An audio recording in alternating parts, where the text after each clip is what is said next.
Recently I had a problem with my LR3 where the rear upper control arm cracked.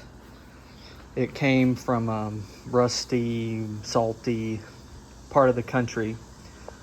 So I went ahead and replaced all the upper and lower control arms, the bushings, ball joints, everything that I could get to on the suspension. But along with other issues, one of the issues I've had is trying to torque the top bolts on this upper control arm. So you've got a bolt here. It's an 18 millimeter on this side. It's a 21 millimeter on this side. Same thing up here. Got the 21, and then on this side, can't see, but there's an 18 and it's hidden behind the shock. So one of the problems is access. You can't get a torque wrench in here with a deep well socket because you've got this pesky heat shield bolt right here. So you can't actually get a deep well in there. You can get a offset wrench in there pretty good. I've got one here somewhere. So here's a 21 millimeter offset. So that can go up in there pretty good. And you can clear the hot sensor here. But you do run into some clearance issues up here where you have the wheel speed and the brake cable. Another thing that's unique about mine that I couldn't really find answers, that prevented me from finding answers to this, is the fact that I've got the Atlantic British coil over conversion. One of the things that does is it creates more tension in here compared to a deflated air shock. So in the service manual, I believe it calls for 466 millimeters from your center to your trim here, which is about 18 3/4 inches or something like that. There is no way to get that when you have this conversion. The best I'm getting looks like about 20.5 inches. And that's because whenever you lift this up to get it in the position you need before you tighten your bolts down, the spring is compressed all the way and the entire truck lifts off the ground. So that's something to note. If you're running the coil over conversion from Atlantic British, maybe some other folks make this too, but if you're running this, then you're not going to get that 18 3/4 inches from the center of the hub to the trim unless you know a trick that I don't know. Okay, so that's one thing. You do have these handy, I believe these are 9 millimeter ends on these bolts where you could hold the bolt still without having to put a socket on the other side, and you can tighten the nut, but you can't torque the nut. You don't have a way to torque it to spec. So I've been searching for a way to do this and had to make a compromise on the front. So instead of torquing it from the nut, I had to torque it from the bolt head. And in order to get to that bolt head, I had to take out the wheel liner here.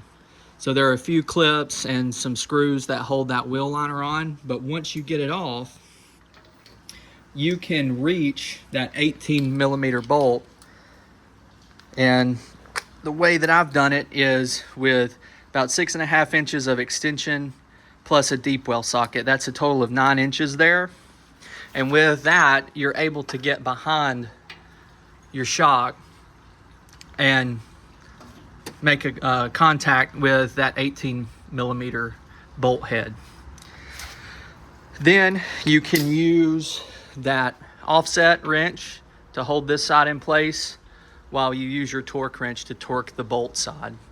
I would have rather torqued the nut side, but I cannot find a way to get a torque wrench in there with the the deep well socket. It won't fit, so I couldn't torque from that side, so I had to make a compromise. On this side, you can use an 18mm offset to go into there and hold this side. And then what I did was I used a combination of a low profile socket. It will fit up in there. You can see that 9mm stud is poking out.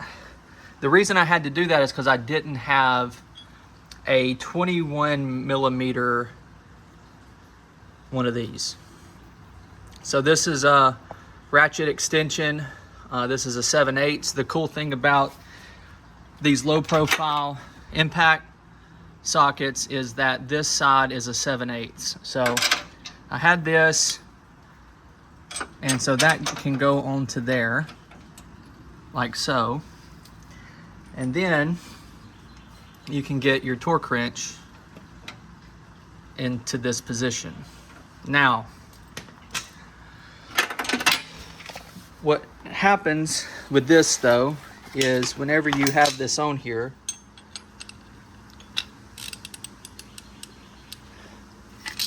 it extends the overall length of the torque wrench, which changes the torque value at the pivot point up here.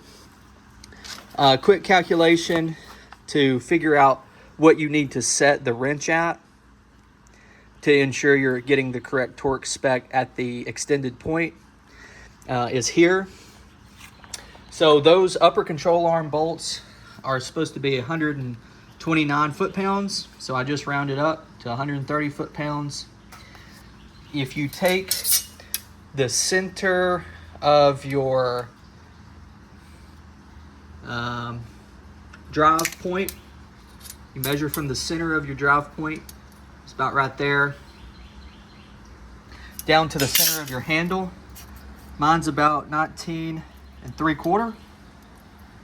So you multiply the torque value that you're aiming for times the effective length of your torque wrench from the pivot point, and you divide that by the effective length of your torque wrench from the pivot point plus the extended amount. So if I look here, I got about 3 inches from the center of my default pivot point to my new pivot point. If you do that calculation, you end up with 112.5 foot-pounds. So setting this to 112, 115, somewhere in there, in between there, will ensure I get enough torque at my new pivot point. I mean, you could probably just set it to 130 and be okay, but I'm already over the recommended limit, so I decided to play it safe. I set mine to 115 and just torqued it from there. So that's what I have found is, works on the right side, the passenger side of this vehicle. Not sure about the driver's side. I know that I have been over there and worked with it a bit. The only difference is you may need a longer extension to get behind the shock on the other side. There's some other stuff in the way on the other side. If you don't tighten these up all the way, what I have found is you will get a movement in the upper control arm. I had a knocking sound whenever I had my sway bar links connected to the upper control arm. It sounded as if whenever there was a shift in weight from one side of the vehicle to the other, it was pushing the sway bar links into the upper control arm and causing movement in the upper control arm. So I will put the links back on once everything is torqued to spec and test it out to see if that clunky sound is gone. But hopefully this helps. If you're running an LR3, I think even the LR4 design is the same, maybe even some of the Range Rovers.